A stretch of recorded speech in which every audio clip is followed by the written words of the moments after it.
RMS civil services में आपका स्वागत है। ये जीएस का प्रैक्टिस सेट नंबर 6 है और इसमें जीएस का इम्पोर्टेंट क्वेश्चन का कलेक्शन लाया गया है जो आने वाले एग्ज़ाम के लिए काफ़ी इम्पोर्टेंट है। विशेषकर बिहार में बीपीएससी 67 है और दरोगा है, सीडीपीओ है और भी एग्ज़ाम है। जीएस तो हर एग्ज़ाम के लिए इम्पोर्टेंट होता है। तो चलिए स्टार्ट करते हैं। और इस चैनल पे हिस्ट्री का क्लास भी चल रहा है, क्वेश्चन आंसर भी चल रहा है, तो उसे आप देख सकते हैं। और पॉलिटी से संबंधित क्वेश्चन का सेट भी चल रहा है। अभी तक 18 टेस्ट हो चुके हैं, तो उसे भी जाके देख सकते हैं। डिस्क्रिप्शन में लिंक दिया हुआ है। चलिए स्टार्ट करते हैं। पहला नंबर क्वेश्चन है कि निम्नलिखित में से किसको सूर्य की ऊर्ध्वाधर किरणें कभी नहीं मिलेगी। Option A Mumbai, option B Chennai, option C Thiruvananthapuram, option D Srinagar. तो इसका आंसर बताएं क्या होगा। Option D. ओके, इसका श्रीनगर होगा। कि सूर्य कर्क रेखा से मकर रेखा के बीच ऊर्ध्वाधर चमकता है। श्रीनगर की स्थिति कर्क रेखा से काफ़ी दूर उत्तर में स्थित है। ओके, 2 नंबर क्वेश्चन देखिए कि भारतीय उपमहाद्वीप मूलतः किसका अंग है।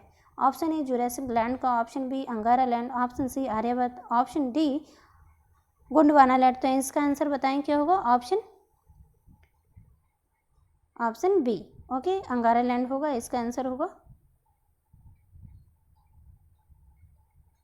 भारतीय उपमहाद्वीप मूलतः गोंडवाना लैंड का भाग है। ऑस्ट्रेलिया, अफ्रीका, दक्षिण अमेरिका और मेडागास्कर आदि इसके भाग है। पेंजिया का विभाजन, पेंजिया एक समुद्र था। पेंजिया का विभाजन 2 प्रमुख खंड में विभाजित हुआ और इसके उत्तरी खंड को अंगारा लैंड और दक्षिण खंड को गोंडवाना लैंड कहा जाता है। और इन दोनों स्थल खंडों के विभाजन के बाद विश्व का वर्तमान परिदृश्य सामने आया। ठीक है, तो पेंजिया एक गोलाकार खंड। ओके, और ये 2 भागों में टूट गया। तीसरा नंबर क्वेश्चन देखिए, निम्नलिखित में से कौन सा पोताश्रय प्राकृतिक पोताश्रय नहीं है। Option A Chennai, option B Mumbai, option C Paradip Cochin, option D Paradip. तो इसका आंसर बताएं क्या होगा। Option A. ओके,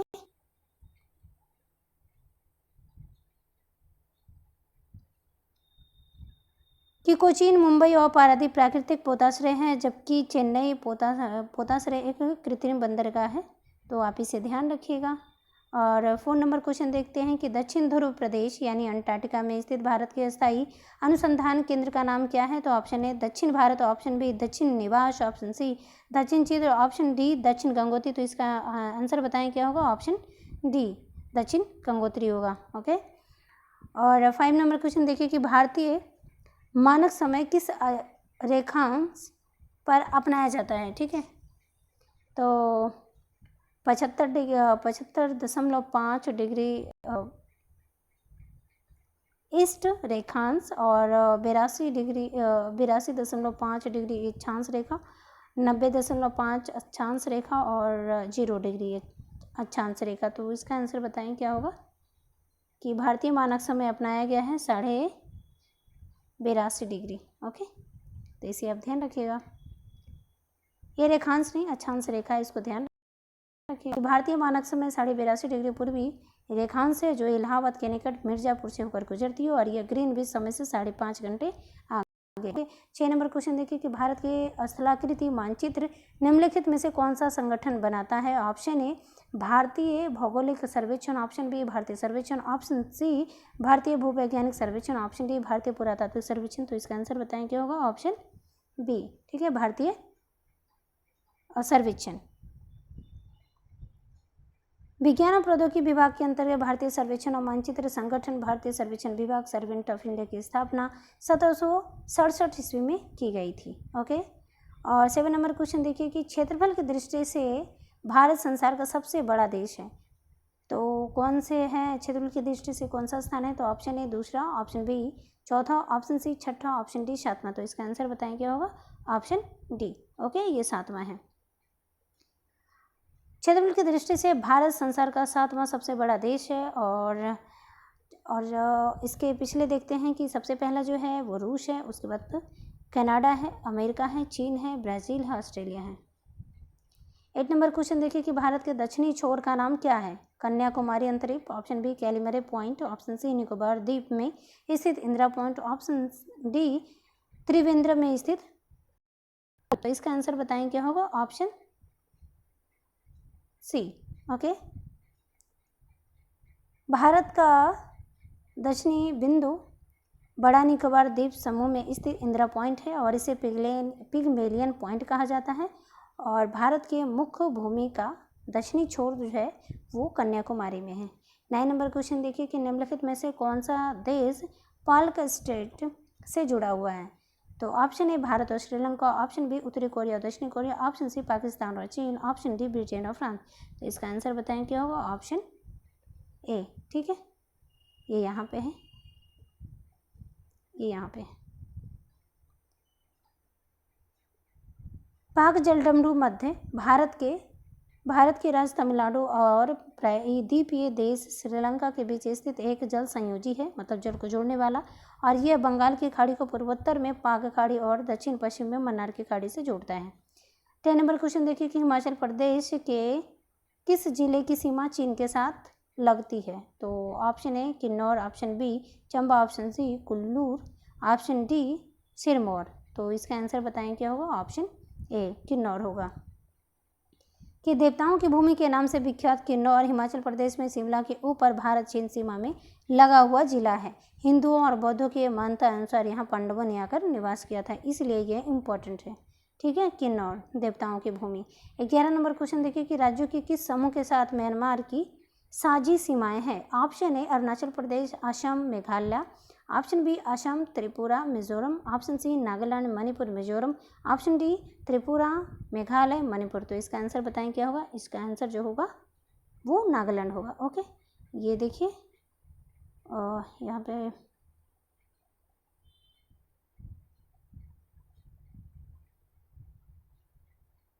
तो यहाँ पे म्यांमार हो गया, ये म्यांमार है क्षेत्र। ठीक है, तो यहाँ पे अरुणाचल प्रदेश होगा और यहाँ पे नागालैंड है। ओके, और यहाँ मणिपुर और यहाँ मिजोरम। ठीक है, तो यहाँ पे मिजोरम हो गया, तो ये आंसर होगा नागालैंड, मणिपुर एंड मिजोरम। और त्रिपुरा तो यहाँ पे है, तो त्रिपुरा तो टच नहीं करता। और असम भी यहाँ पे है, तो असम भी टच नहीं करता, इसे ध्यान रखिएगा। अरुणा मामी, ये ठीक है कि अरुणाचल प्रदेश, न से नागालैंड, म से मणिपुर और मी से मिजोरम। तो अरुणा मामी, इसे ध्यान रखिएगा। 12 नंबर क्वेश्चन देखिए कि पदार्थ का परमाणु सिद्धांत किसने प्रतिपादित किया था। Option Avogadro, option B Dalton, option C Newton, option D Pascal. तो इसका आंसर बताएं क्या होगा, option B Dalton. Okay, Dalton ने दिया था परमाणु सिद्धांत। पदार्थ का परमाणु सिद्धांत डाल्टन ने प्रतिपादित किया। उसके अनुसार कहा गया कि पदार्थ अत्यंत छोटे छोटे अविभाज्य कणों से मिलकर बना है, जिन्हें हम परमाणु कहते हैं। परमाणु सबसे छोटा होता है। ओके, 13 नंबर क्वेश्चन देखिए कि निम्न में से कौन सा तत्व सर्वाधिक विद्युत ऋणात्मक है। Option A fluorine, option B sodium, option C chlorine, option D oxygen. तो इसका आंसर बताएं क्या होगा, ऑप्शन ए फ्लोरीन। ओके, और 14 नंबर क्वेश्चन देखिए एवोगाड्रो संख्या का मान कितना होता है। ऑप्शन ए, ऑप्शन इसका बता दें, इसका आंसर क्या होगा, ऑप्शन बी होगा। ठीक है, 6.023 मल्टीप्लाई 10⁻23। ओके, इसका आंसर ऑप्शन बी होगा। किसी तत्व के 1 ग्राम परमाणु यानी कि 1 मोल के बराबर होता है। ठीक है, जिसे एवोगाड्रो संख्या कहते हैं। एवोगाड्रो संख्या ये याद कर लीजिएगा, आप ध्यान रखिएगा, ये एग्जाम में आ चुका है। 15 नंबर क्वेश्चन देखिए पुरानी किताबों का कागज भूरा किस कारण होता है। ऑप्शन ए लगातार उपयोग से, ऑप्शन बी संवातन की कमी से, ऑप्शन सी धूल जम जाने से, ऑप्शन डी सेलुलोज के ऑक्सीकरण से। तो इसका आंसर बताएं क्या होगा, ऑप्शन डी होगा, सेलुलोज के ऑक्सीकरण से होता है। पुरानी किताबों का कागज सेलुलोज के ऑक्सीकरण के कारण भूरा होता है। 16 नंबर क्वेश्चन देखिए लिटमस किससे प्राप्त होता है। ऑप्शन ए जीवाणु से, ऑप्शन बी कवक, ऑप्शन सी शैवाल, ऑप्शन डी लाइकेन। तो इसका आंसर जो होगा वो लाइकेन होता है। ओके, लिटमस लाइकेन से प्राप्त होता है। लिटमस रोसेलाइक लाइकेन से प्राप्त होता है और यह अम्ल सूचक के रूप में उपयोग किया जाता है, तो इसे ध्यान रखिएगा। 16 नंबर क्वेश्चन देखिए कृत्रिम वर्षा या मेघ विजन से प्रायः उपयोग में लाया जाने वाला रासायनिक द्रव्य है, कौन सा है। तो option A silver iodide, option B sodium chloride, option B सूखा बर्फ, ऑप्शन डी सभी। तो बताएं इसका आंसर क्या होगा, ऑप्शन डी। इसको क्या होता है, कृत्रिम वर्षा में इन सभी का यूज होता है। ठीक है, तो ये फॉर्मूला भी याद कर लीजिएगा, ठीक है, कि सूखे बर्फ मतलब कार्बन डाइऑक्साइड होता है, ध्यान रखिएगा। कृत्रिम वर्षा या मेघ से प्राय प्रयोग में लाया जाने वाला रासायनिक द्रव्य सिल्वर आयोडाइड है और सोडियम क्लोराइड सूखा बर्फ यानी कार्बन डाइऑक्साइड है। ओके, और 17 नंबर क्वेश्चन देखिए कि धूम्र यानी कोहरा स्मॉग में मौजूद आँख में जलन पैदा करने वाला एक शक्तिशाली द्रव्य है। Option A nitric oxide, option B sulphur dioxide, option C peroxyl acetyl nitrate, option D carbon dioxide. तो इसका आंसर बताएं क्या होगा, ऑप्शन सी। ओके, ओजोन और पैराक्सिल एसिटिल नाइट्रेट मिलकर धूम्र कोहरा यानी स्मॉग बनाते हैं और ओजोन कपड़ों एवं रबड़ को नुकसान पहुंचाता है, जबकि पैराक्सिल एसिटिल नाइट्रेट आंखों में जलन पैदा करता है। ओके, 18 नंबर क्वेश्चन देखिए, अम्ल वर्षा वनस्पति को नष्ट कर देती है क्योंकि इसमें ऑप्शन ए नाइट्रिक अम्ल होता है, ऑप्शन बी ओजोन होता है, ऑप्शन सी सल्फ्यूरिक अम्ल होता है, ऑप्शन डी होता है। तो इसका आंसर क्या होगा बताइए कि अम्ल वर्षा में क्या होता है, ऑप्शन सी। और सबसे ज़्यादा अम्ल वर्षा कहाँ होता है, तो नॉर्वे में होता है।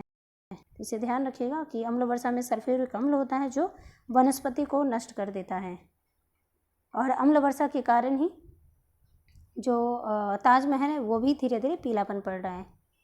19 नंबर क्वेश्चन देखिए कि हवाला क्या है। ऑप्शन ए किसी विषय का पूर्ण वितरण, ऑप्शन बी विदेशी मुद्रा का अवैध कारोबार, ऑप्शन सी कर वंचन, ऑप्शन डी शेयरों का अवैध व्यापार। तो इसका आंसर बताएं क्या होगा, ऑप्शन बी विदेशी मुद्रा का अवैध व्यापार करना का हवाला है। ठीक है, ये इकोनॉमिक्स का टर्म्स है। हवाला विदेशी मुद्रा का अवैध कारोबार है। हवाला के अंतर्गत अनधिकृत रूप से, मतलब अधिकृत नहीं है, अनधिकृत रूप से एक देश से दूसरे देश में विदेशी विनिमय किया जाता है। ठीक है, अर्थात हवाला विदेशी मुद्रा का एक स्थान से दूसरे स्थान पर गैर कानूनी रूप से हस्तांतरण होता है। ठीक है, मुद्रा का हस्तांतरण होता है हवाला के अंतर्गत। 20 नंबर क्वेश्चन देखिए कि व्यष्टि अर्थशास्त्र और समव्यष्टि अर्थशास्त्र शब्दों का निर्माण किसने किया। ऑप्शन ए अल्फ्रेड मार्शल ने, ऑप्शन बी रेगनर नॉक्स ने, ऑप्शन सी रेगनर फ्रिस्ट ने, ऑप्शन डी जेमकिंस ने। तो इसका आंसर बताएं क्या होगा, ऑप्शन सी होगा, रेगनर फ्रिस्ट ने। रेगनर फ्रिस्ट ने व्यष्टि अर्थशास्त्र और समष्टि अर्थशास्त्र शब्दों का निर्माण किया। व्यष्टि अर्थशास्त्र का जो अर्थ होता है वो सूक्ष्म होता है, छोटा होता है। ठीक है, यह सूक्ष्म अर्थशास्त्र का अध्ययन करता है, जबकि समष्टि अर्थशास्त्र में विस्तृत क्षेत्र का अध्ययन किया जाता है। जैसे कि जीडीपी का, अगर किसी देश की जीडीपी का अध्ययन करना हो तो समष्टि अर्थशास्त्र में करेंगे। ठीक है, छोटा स्वरूप का अध्ययन होता है तो व्यष्टि अर्थशास्त्र में होता है। तो इसे आप ध्यान रखिएगा। और ये क्वेश्चन लास्ट था। वीडियो अभी आपको पसंद आया हो तो आप लाइक करें, सब्सक्राइब करें, ठीक है, और शेयर करें अपने दोस्तों को। Okay, thank you.